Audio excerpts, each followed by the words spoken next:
Hi hello friends, welcome back to our channel. இன்னைக்கு நாம பார்க்க போகிறது டிராகன் பால் சீசன் 8ல் episode 118 tension dance result. So starting சீனில் நம்ம பிக்கலோவை தாங்க காட்டுறாங்க. அதாவது இப்போ பிக்கலோ புதுசாக டிவியில் அடுத்ததாக ஒரு அறிவிப்பை ஒன்று லீக் பண்ணிக்கிட்டு இருக்கான். அதாவது கிட்டத்தட்ட இந்த உலகம் மொத்தம் 43 செக்டாராக வந்து பிரிச்சிருக்காங்க. பார்த்தீங்களா, இந்த 43 செக்டாரையுமே என்ன பண்ணியிருக்கான், தனித்தனியாக ஒரு பேப்பரில் வந்து குலுக்கல் சீட்டு மாதிரி போட்டிருக்கானாங்க. அதாவது இவன் வந்து அரியணை ஏறணும், அதாவது வந்து இவன் இந்த உலகத்துக்கு புதுசாக கிங் ஆனது வந்து May 9th, ஓகேவா. இந்த டேட்டை கொண்டாடுற விதமாக இங்கே இருக்கிற 43 செக்டாரையும் வருஷத்துக்கு ஒன்று மாதிரி குலுக்கல் முறையில தேர்ந்தெடுத்து அதை அழிக்கிறது தான் வந்து இவனோட அடுத்த ஒரு அறிக்கையா வந்து வெளியிடுறாங்க. இதை பார்த்தோன்னே சுத்தி உள்ளவங்க எல்லாரும் பயங்கரமா ஆச்சரியப்பட்டுக்கிட்டு இருக்க.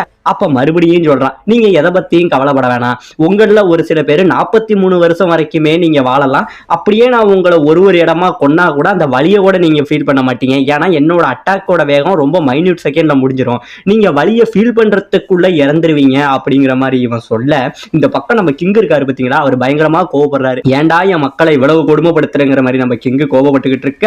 ஒரு பக்கம் நம்ம யமச்சா டீம் பார்த்து பயங்கரமா வந்து கோவப்பட்டுக்கிட்டு இருக்காங்க. இதுலயும் நம்ம புல்மா என்ன சொல்றாங்க, இந்த மாதிரி உங்ககிட்ட 43 வருஷத்துக்கு நாங்க பயந்து பயந்து வாழ்ற வாழ்க்கையே எனக்கு வேணாங்கிற மாதிரி நம்ம புல்மா ஒரு பக்கம் முடிவெடுத்துக்கிட்டு இருக்காங்க. அடுத்தது நம்ம பிக்கலோ அதுக்கு மேல இன்னொன்னு சொல்றான், உங்கள யாரு வேணாலும் வந்து என்னை எதிர்க்கலாம், அதுக்கு உங்களுக்கு ஃபுல் ரைட்ஸ் உண்டு. இந்த கிங் கேசல்ல தான் நான் இருப்பேன். ஒருவேளை நான் பண்றது தப்புன்னு தெரிஞ்சதுன்னா நீங்க ராக்கெட்டை எடுத்துட்டு வரலாம், மிகப்பெரிய வெடிகுண்டை எடுத்துட்டு வரலாம், உலகத்துல உள்ள எவ்வளவு பெரிய ஆயுதத்தை வேணாலும் எடுத்துட்டு வந்து நீ என்ன கொல்லலாம், அதுக்கு உனக்கு முழு ரைட்ஸ் உண்டு. ஆனா என் மேல நீ கைய வச்ச அப்படின்னா உனக்கு ஒரு கல்லறை அந்த இடத்துல புதுசாவே ரெடியா இருக்கும். தைரியம் இருந்தா யாரு வேணாலும் வாங்கடா அப்படிங்கிற மாதிரி ஒரு ஓப்பன் சேலஞ்சையே இந்த பக்கம் நம்ம பிக்கலோ வந்து சொல்றாங்க.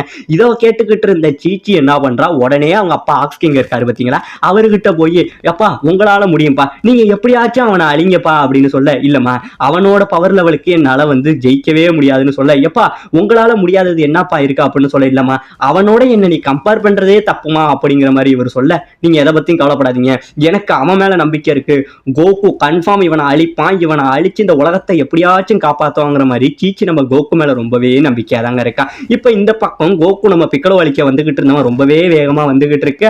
இப்ப இந்த பக்கம் நம்ம யாஜிரோபியை காட்டுறாங்க. அவன் ரொம்ப நேரம் இங்க இருந்ததுனால அவனுக்கு பயங்கரமா பசிக்க ஆரம்பிச்சிருச்சு போல. எனக்கு ரொம்பவே பசிக்குது, சாப்பாடு இருக்கான்னு கேட்க உடனே நம்ம புனகாரர் என்ன பண்றாரு, இந்த செஞ்சு பீன்ஸ் தான் இருக்கு, இதை சாப்பிடணும்னே, யோ இது சாப்பாட்டோட பசி அடக்கிறது, நான் கேட்கறது எனக்கு சாப்பாடோட டேஸ்ட் பாக்குறதுக்கு, அதனால எனக்கு இன்னும் சாப்பாடு நிறைய வேணும், எனக்கு கீழே இருக்கிற ஒரு மேகத்துல ஏதாச்சும் ஒண்ணு கொடுத்தீங்கன்னா அதை எடுத்துக்கிட்டு போய் நான் சாப்பாடு தேடுவேன் அப்படின்னு சொல்ல, அதுல எல்லாம் உன்னால போக முடியாது, அதுல போறதுக்கு நல்ல மனசு இருக்கணும் அப்படின்னு சொல்ல, என்னை விடவா நல்ல மனசுக்காரன் இருக்க போறான் அப்படின்னு சொல்லிட்டு நம்ம யாஜிரோபி இங்கே இருந்து அந்த மேகத்துல குதிக்க, திடீர்னு பாத்தீங்கன்னா மேகத்தை தாண்டி கீழே விழுந்துகிட்டு இருக்காருங்க.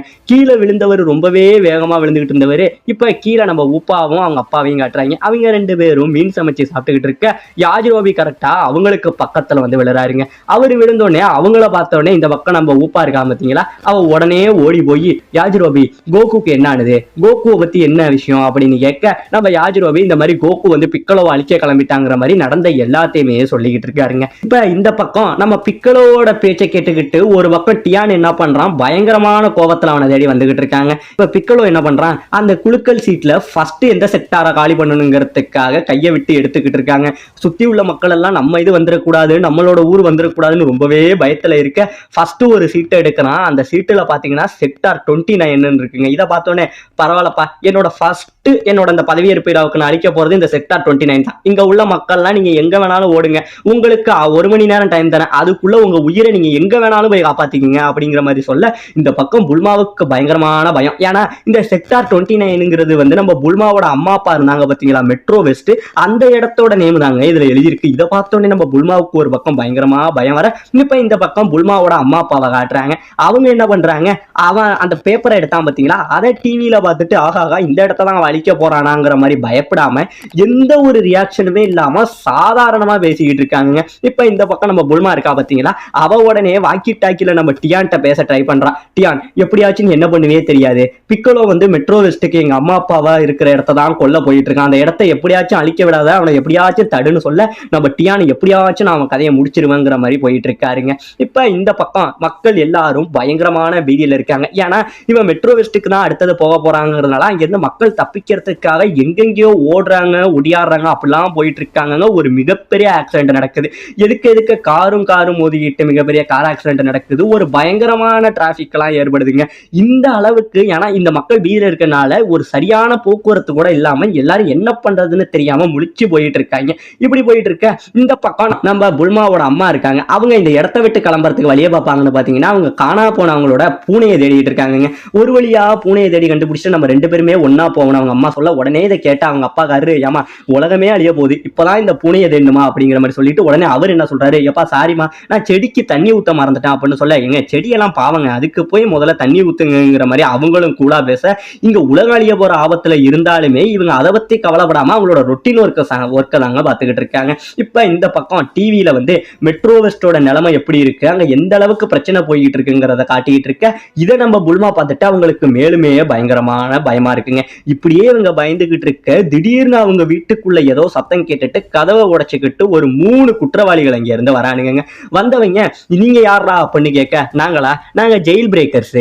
இதாவது இப்ப எங்களோட தலைவர் பிக்கலோங்கிறவர் எந்த ஜெயிலு எந்த ஒரு ரூல்ஸுமே கிடையாது, அதனால எங்களுக்கு பிடிச்ச மாதிரி நாங்க இனிமேல் எங்க வேணாலும் தெரியும், அதுக்காக தான் இங்க வந்தோம். நாங்க இல்லாதனால இந்த பூமி ரொம்பவே மாறிட்டு நீங்க என்ன பண்ணீங்களோ தெரியாது, உங்ககிட்ட இருக்கிற சாப்பாடை எடுங்க, அப்புறம் உங்ககிட்ட இருக்கிற ஜெனிஸ் எல்லாத்தையுமே எங்க கிட்ட கொடுங்க அப்படின்னு இவங்க மிரட்ட, உடனே இவங்க எதையுமே கேட்காம நின்றுகிட்டு இருக்க. உடனே அங்க உள்ள ஒருத்தன் என்ன பண்றாங்க, சரமாரியா கண்ணை எடுத்து எல்லாருமே சொல்றாங்க. அப்படி சுட்டுக்கிட்டு இருக்க ஒரே ஒரு கெட்டவன் மட்டும் என்ன பண்றான், புல்மாவை கிட்ட அவகிட்ட அங்க இருந்து வம்பு எடுத்துக்கிட்டு இருக்கான். உடனே புல்மா கோவம் தாங்க முடியாம அவளை ஒரு அற விட, அவன் அங்கே இருந்து கீழே விழுந்தவன் என் மேலேயே கையை வச்சிட்டியா, முதல்ல உன் கதையை முடிக்கிறேன்டி அப்படின்னு சொல்லி இங்க இருந்து புல்மாவோட கையை பிடிச்சி இழுக்க, உடனே புல்மா யமச்சா அப்படின்னு கத்துவா பாருங்க. இங்க இருந்து யமச்சா பறந்து ஒரு அட்டி அட்டிப்பாங்க, பார்த்தாலே பறந்து போய் விழுந்துருவான். அப்புறம் இன்னொருத்தவனை இங்க இருந்து போட்டு பொழந்து எடுக்க, திடீர்னு நம்ம யமச்சாவுக்கு கால் வலி வர, இன்னொருத்தன் இங்க இருந்து அடிக்க வர, உடனே நம்ம லஞ்ச் இங்க இருந்து குறுக்க பூந்து அவனை சரமாரியா அடிச்சு பறக்க விட்டுருவாங்க. இப்ப இவங்க எல்லாரையும் அடிச்சு பறக்க விட்டோன்னு இந்த பக்கம் ஊடாங்குக்கு பயங்கரமான பயம். என்ன ஆயிடுச்சு, இந்த உலகம் இப்படி மாறும் நான் நினைச்சு கூட பார்க்கலையே, தடுக்க இருந்த கோகு இன்னைக்கு உயிரோட இல்ல, சாவோசோ இல்ல, நம்ம எல்லாருக்கும் நம்பிக்கையா இருந்த மாஸ்டர் ரோஷி கூட இன்னைக்கு உயிரோட இல்ல, பிக்கலோவோட ஆட்டம் இப்படி கொடியதாயிடுச்சு, இப்ப அவன் ஒரு இடமா வேற அழிச்சுக்கிட்டு இருக்கான், நம்மளாம் எப்படிதான் இந்த உலகத்துல சர்வே பண்ண போறோம், நமக்கு என்னதான் ஆக போகுதுன்னு சொல்லி ஊழாங்கெல்லாம் பயந்துகிட்டு இருக்க. இப்ப இந்த பக்கம் கோகு ரொம்பவே வேகமா இங்க வந்துகிட்டு இருக்காருங்க. இப்ப இந்த பக்கம் பிக்கலோ இருக்கான் பாத்தீங்களா, அவன் என்ன பண்றான், ஓகே நம்ம ஃபர்ஸ்ட் கிளம்ப வேண்டிய நேரம் வந்துருச்சு, வாங்க நம்ம மெட்ரோ வெஸ்ட்டுக்கு போகலாம் அப்படின்னு சொல்லி பிக்கலோவும் அசிஸ்டன்ட் இங்க இருந்து கிளம்ப போயிட்டு இருக்காங்க.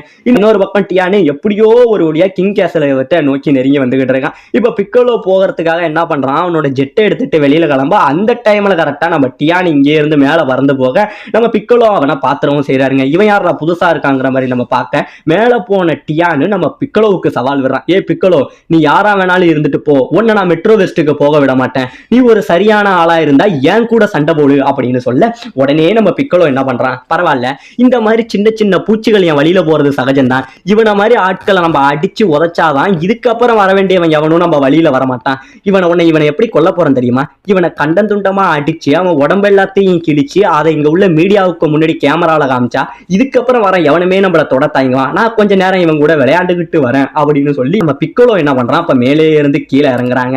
இப்ப மேல இருந்த டியானு, எனக்கு வேற வழி இல்ல, இந்த டைம்ல நான் எப்படியாச்சும் இந்த மாஃபுஃபாவை யூஸ் பண்ணி தான் ஆகணும், இதை வச்சுதான் இவன் கதையை முடிச்சாகணும் அப்படின்னு சொல்லி அந்த ஜாரை ஒரு கேப்சூலா மாத்தி இந்த இடத்துல கொண்டுட்டு வந்திருக்காங்க.